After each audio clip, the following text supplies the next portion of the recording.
Hello to my fellow history lovers and people that think if I learned something new today, it will be a good day. I am author Eileen Schnabel, author of the Kep Westgard Time Travel to the American Revolution series. We have 3 questions from the Treaty of Paris by the Professor Noggins series. Number 1, the peace agreement was named the Treaty of Paris because Paris was the capital of Britain. And the answer to that is false. Paris, of course, being the capital of France. But I no longer say, I'm surprised you didn't know that, because my own kids so many times have caught me and said, Mom, how do you not know that? That I always think, who knows what you know, just learn. Number 2, according to the Treaty of Paris, what river marked the western boundary of the United States? And that is Mississippi. And lastly, and this one's a little bit more complicated than it at first seems, true or false, the Treaty of Paris required the colonies to form one country. And the answer to that is false. And I thought it was kind of an odd question. Why are they asking it? And I think this is what they're getting at. At the end of the war, we still just have the Articles of Confederation, which means each state is basically acting like a mini country. It even has its own currency. So this, for example, would be the currency from Virginia. It's Virginia currency.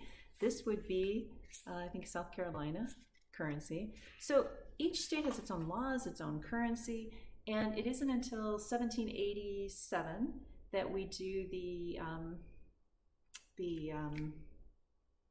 Constitutional Convention, where we basically come together as a country.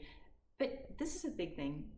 Throughout all of this, and it keeps roaring back, is the idea between federal and state power. So it roars back, of course, quintessentially in the Civil War, right? State versus federal, but also in more recently, like in COVID, right? There were certain states, there were mask mandates and vaccines, and there was the big tension between what the state could determine itself and what the federal government had the power to determine.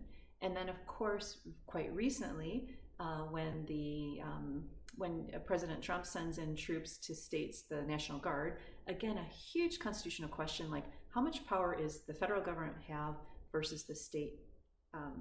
And all of that kind of comes back to this question of being one country and that juxtaposition between the rights of the state versus the rights of the federal government. And that is a tension that has gone on since the beginning of our country.